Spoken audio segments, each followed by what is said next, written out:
तो इंस्पेक्टर विवेक, आपने कहा था ना हम उसे आपके पास लेकर आए जिसने उपाय पुजारी जी को बताया था, तो हम उसे ले आए हैं। देखिए, ये है तारा जी।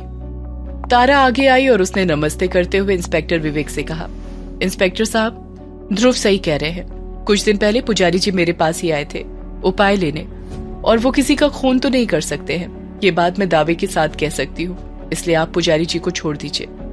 इंस्पेक्टर विवेक ने मुस्कुराते हुए कहा, पुजारी जी तो छूट गए हैं और अब तक तो गांव भी पहुंच गए होंगे।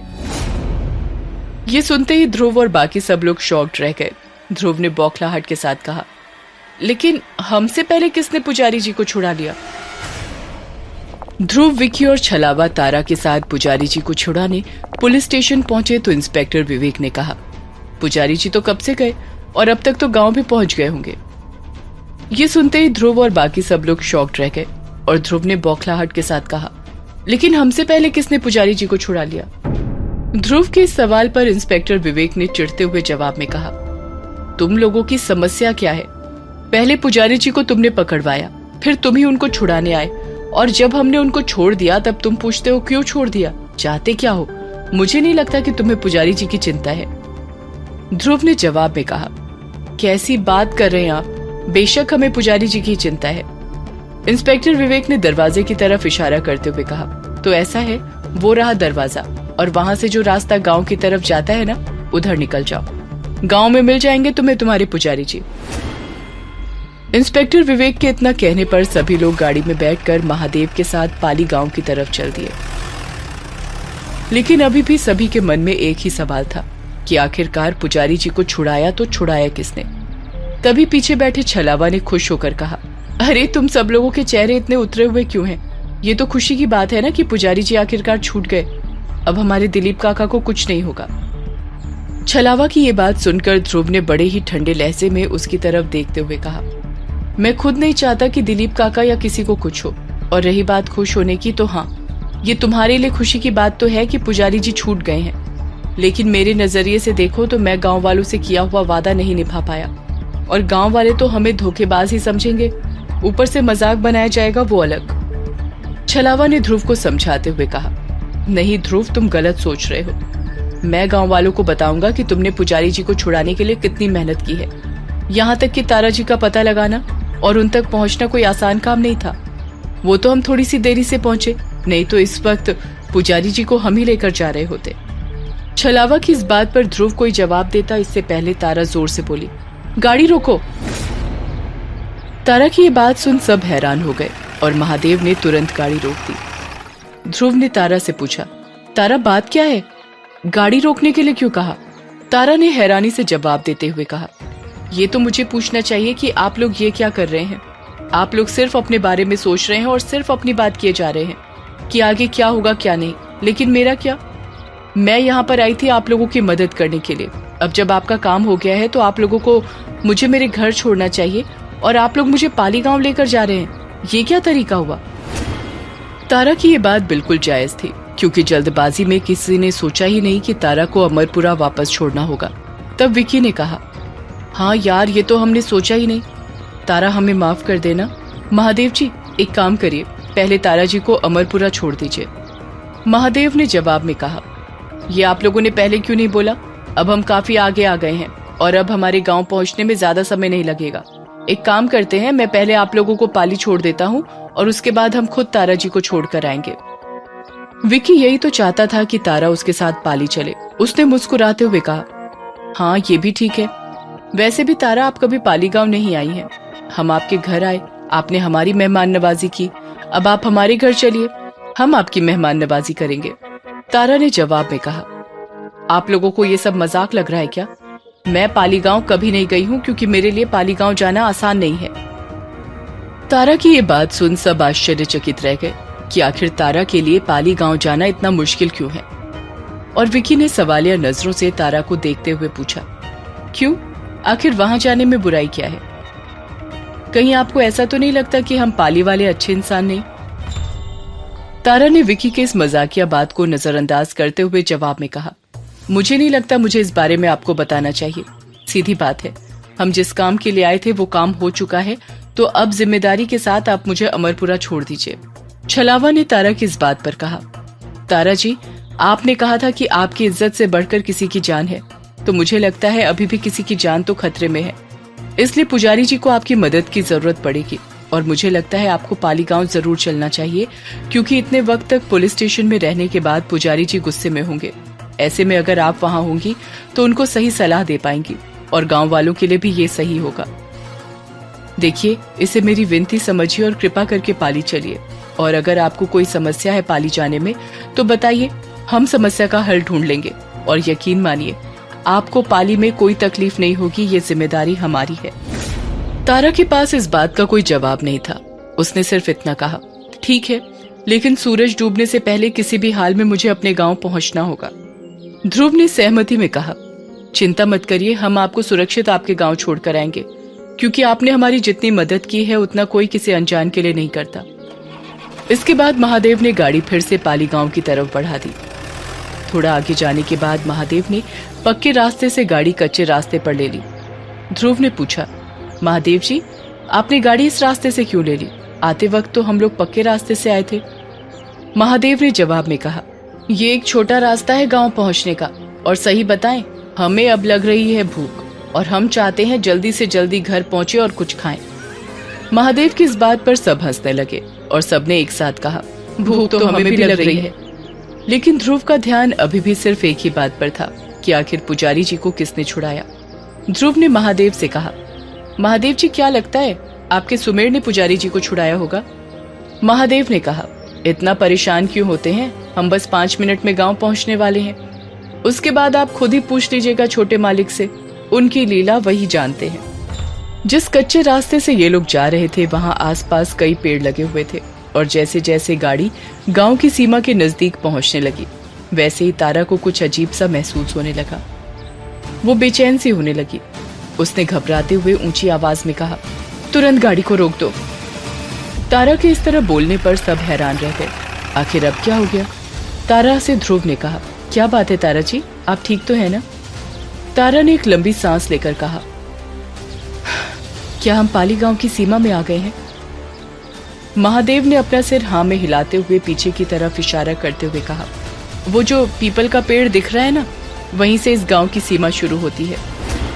महादेव के इतना कहते ही तारा तुरंत गाड़ी से उतरकर उस पीपल के पेड़ के पास भागती हुई गई, और जैसे ही वो पीपल के पेड़ को पार करते हुए गांव की सीमा से बाहर गई, उसकी घबराहट शांत हो गई। तारा ने आसमान की तरफ देखते हुए एक लंबी सांस ली, और अब उसे समझ में आ गया था कि बात क्या है, क्यों उसे इतनी बेचैनी हो रही थी।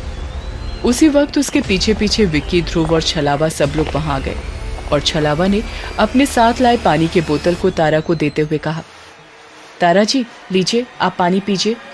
और बात क्या है, आप अचानक इस तरह से घबरा क्यों गई और फिर इतनी हड़बड़ाहट में यहाँ क्यों भाग कर आ गई? तारा ने पलटकर वहां लगे पेड़ों की तरफ देखते हुए कहा, वो नहीं चाहती मैं इस गांव में आऊं। तारा की बात पर ध्रुव ने चारों तरफ देखते हुए कहा, कौन नहीं चाहता कि आप यहाँ आए? यहाँ तो हमारे अलावा कोई नहीं। लेकिन छलावा ने गौर से तारा को देखते हुए कहा, तारा जी, कहीं आप बंजारन की बात तो नहीं कर रही हैं? बंजारन का नाम आते ही तारा ने तुरंत छलावा को चुप रहने का इशारा किया और बोली, नाम मत लो उसका, वो सब देख रही है। वो बहुत शक्तिशाली है और इस तरह से मुझे इस गांव में नहीं आने देगी, क्योंकि वो जानती है मैं उसके रास्ते में रुकावट बन सकती हूँ।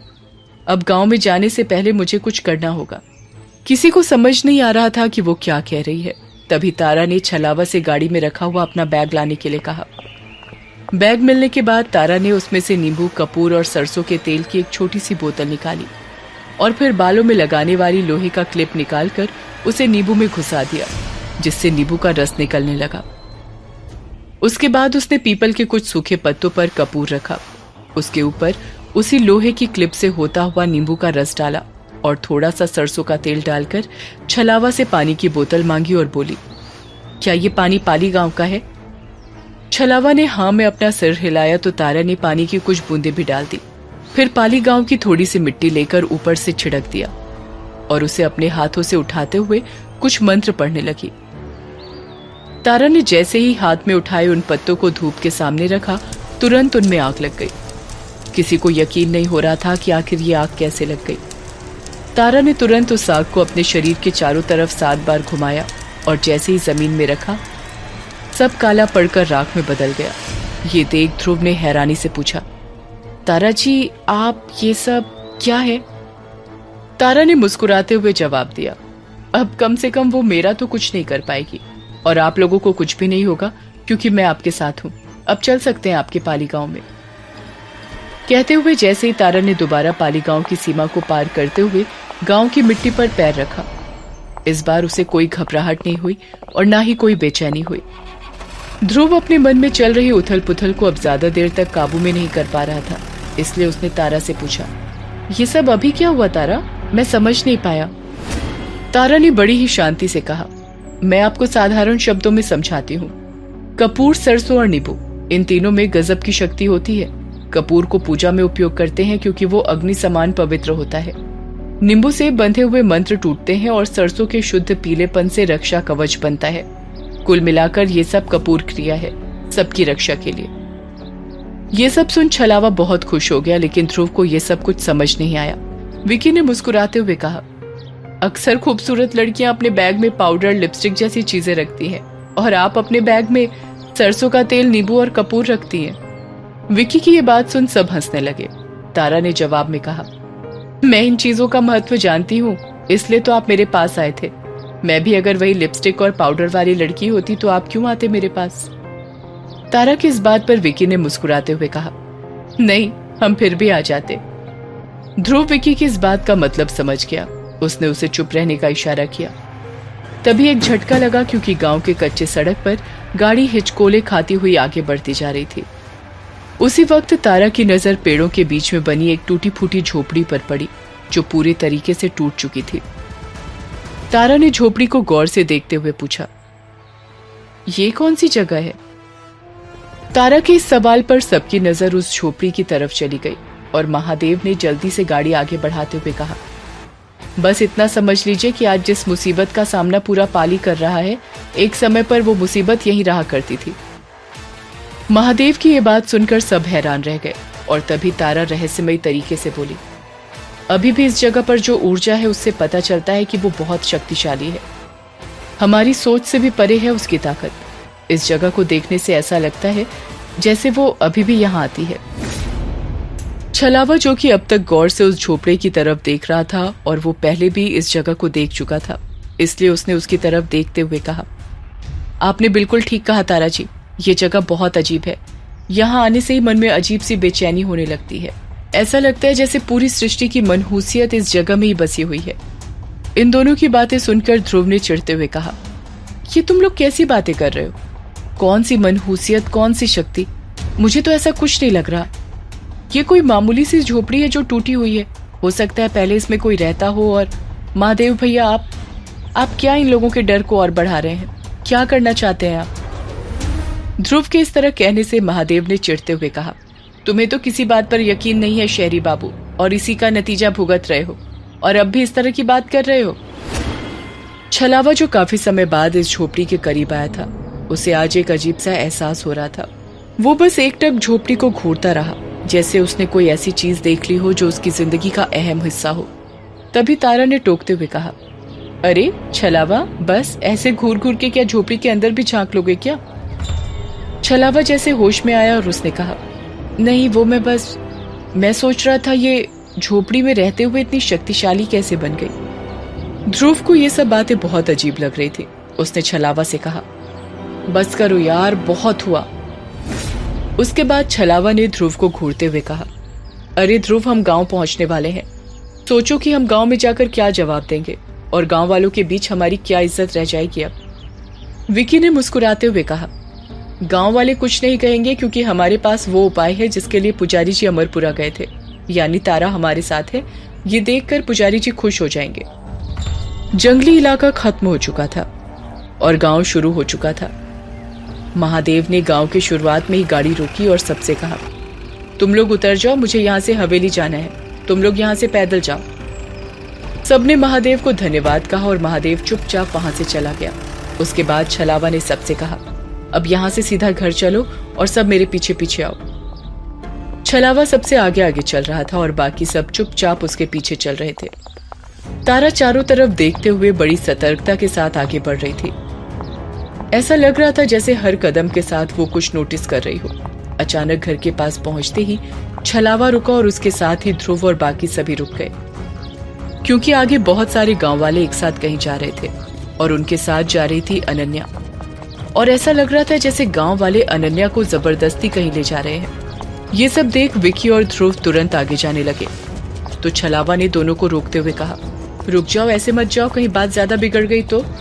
अनन्या को देखते हुए ध्रुव ने गुस्से में कहा, ये क्या पागलपन है, ये लोग उसे जबरदस्ती लेकर जा रहे हैं और हम यहाँ खड़े खड़े देख रहे हैं। बहुत हुआ, मैं ये नहीं देख सकता। एक अकेली लड़की को इतने सारे गांव वाले कहाँ ले जा रहे हैं। आगे की कहानी जानने के लिए देखिए अगला एपिसोड सिर्फ पॉकेट FM के YouTube चैनल पर, और वशीकरण के सारे एपिसोड्स को सुनने के लिए डिस्क्रिप्शन में दी लिंक से डाउनलोड करें पॉकेट FM ऐप।